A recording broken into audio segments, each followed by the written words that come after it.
पकड़ा। आप आए जरूर हो, बहुत दूर दूर से आए हो आप लोग शिव महापुराण की कथा में, बहुत दूर दूर से।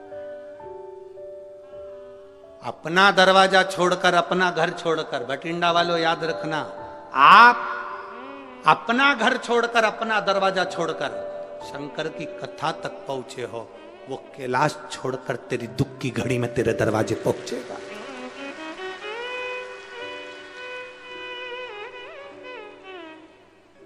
आप अपने घर के दरवाजों को छोड़कर आए हो।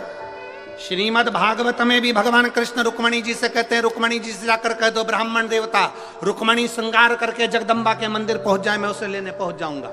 भगवान कृष्ण ने रुक्मणी जी से कहा कि जगदम्बा के मंदिर तक पहुंच, मैं तुझे लेने आऊंगा। यहां शिव महापुराण की कथा कहती है, आप शिव पुराण की कथा तक पहुंचो, तुम उसको 3 घंटा कथा का दे रहे हो। तुम्हारी दुख की घड़ी में जब तुम कहीं पड़े होगे हॉस्पिटल में वेंटिलेटर पर, डॉक्टर अपना काम करेंगे, उस समय पर तुमने 3 घंटा भोलेनाथ को दिया है, तो वो भी डॉक्टर कहेंगे अंतिम समय है, पर वो कहेगा इसने मुझे समय दिया था, मैं इसको समय देता हूं, ठीक कर। मैं इसको समय देता हूं, ठीक कर। हम परमात्मा को समय दे रहे हैं, वो हमको समय देगा। शिव जी को चाहिए क्या?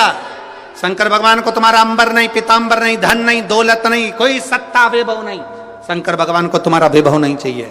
शिव जी को 1 लोटा जल हो तो चढ़ाओ, नहीं तो बेलपत्र हो तो चढ़ाओ, नहीं तो 3 बार ताली बजा दो, बजा सको तो बजाओ।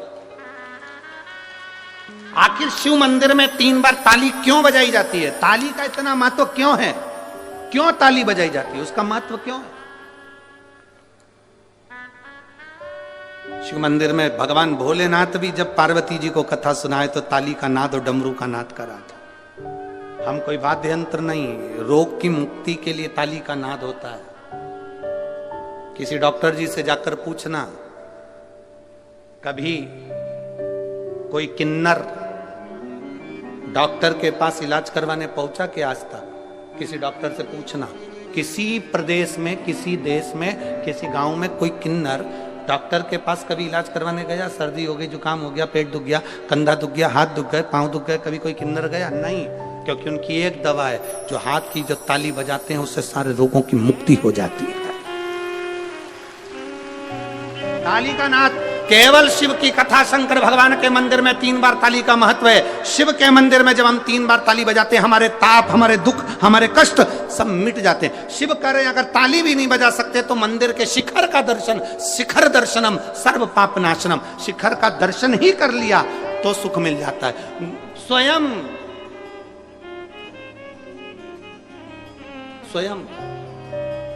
गुरु नानक देव जी से बाले ने पूछ लिया था। गुरु नानक देव जी से बाले ने पूछा था कि ये जितने शिखर होते हैं, इनके शिखर का दर्शन क्या देता है? तो ये दुखों का निवारण कर देता है, दुखों का। आप मंदिर में प्रवेश नहीं कर सकते, आप गुरुद्वारे के अंदर प्रवेश नहीं कर सकते, उसके शिखर का मात्र दर्शन हो जाता है तो हमें सुख का अनुभव हो जाता है। शिखर दर्शनम सर्व पाप नाशनम। फिर कहा अगर मंदिर के शिखर का भी दर्शन नहीं कर सकते, 1 लोटा पानी भी नहीं चढ़ा सकते, 1 बेलपत्र भी नहीं चढ़ा सकते, तो मंदिर के सामने से निकल कर चले जाओ, उसकी दृष्टि में भी आ गए तो कल्याण हो जाएगा। बहुत है उतना, उसके सामने भी पहुंच गए तो हमारा कल्याण निश्चित है। दशरथ जी